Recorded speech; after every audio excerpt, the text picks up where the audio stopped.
Yaponiya baş ministri فۇمىئو كىشىدا 26 noyabr كەچتە şەklىدە ئاسىيا-ياۋروپا يىغىنىغا قاتناشقاندا ئۆزىنىڭ خىتاينىڭ كىشىلىك ھوقۇق مەسىلىسىگە بولغان ئەندىشىسىنى ئوتتۇرىغا qo'ygan. Xabar qilinishicha, u so'zida Hongkong va Sharqiy Turkistondagi kishilik huquq vaziyatiga ko'ngil biladiganligini bildirgan. Uningdan boshqa Sharqiy va Janubiy Xitoy dengizlarining hozirgi holatini yakka taraflik o'zgartirish urinishiga qat'iy qarshi turadiganligini ta'kidlagan. Payshanba kuni kechda Tayvanga kelgan ئامېرىكىنىڭ 5 parlament a'zosi Xitoyning ziyoratini bekor qilish to'g'risida ogohlantirishga qaramay, prezident تەيۋەن bilan ko'rishdi. Prezident تەيۋەن yig'indan keyin Tayvanning ئامېرىكا bilan quyuq moslashadiganligini, shuning bilan bir vaqtda ikki tarafning iqtisodiy ishlar va savdo jihatdagi hamkorligini qayta ta'kidladi. Yana bir tarafdan Xitoy va havo dengiz armiyasining Tayvan atrofida chorlashni kuchaytganligini bildirdi. Tashqi ishlar ministrligining bayonotchisi Jolijan 18 navbatlik Xitoy, Rossiya, Hindiston tashqi ishlar ministrlari yig'inida yuqum va ko'p taraflamalikka qarshi turish qatorliq xalqaroliq va rayonlik qiziq nuqtalarning muzokara qilinganligini aytdi.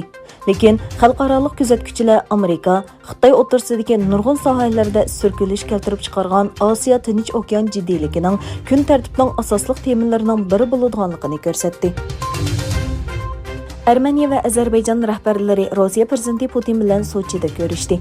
Xabar qilinishicha, taraflar Ozarbayjon bilan Ermeniya chegarasining qaytadan bekitish uchun birlashma komitet qurishga qo'shilgan. Yaponiya, Shimoliy Koreya va Xitoyning kun sayin kuchayayotgan tahdidiga qarshi o'zini qo'g'dash armiyasining mudofaa iqtidorini o'stirish uchun harbiy chiqimni aslab oshirish siyosatini yo'lga qo'ydi. Yaponiya baş ministri فۇمىئو كىشىدا quruqliqdagi o'zini qo'g'dash qismlarining Osaka bazasini ziyorat qilganda, Yaponiya atrofidagi bexatarlik vaziyatini nazarda tutib, o'zini qo'g'dash qismlarining iqtidorini oshirishni planlayotganligini bayon qildi. Türkiye prezidenti Recep Tayyip Erdoğan bilan Turkmeniston prezidenti Oğuzxon sarayida o'tkazilgan hay'atlar aro uchrashish va kelishim imzolash murosimidan keyin birlashma muxbirlarni kutib olish yig'ini o'tkazdi. Erdoğan, biz zarur tadbirlarni qo'llanib, Turkmeniston bilan bo'lgan savdo miqdorimizni 5 milliard dollarga yetkazishni qaror qildik dedi.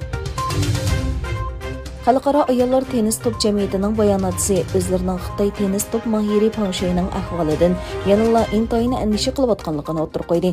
Pangshuay taxminan 4 hafta ilgari sobiq muavin bosh ministr Jang Gaolini o'ziga jinsiy parokandachilik selish bilan ayblagandan keyin g'oyib bo'lgan edi.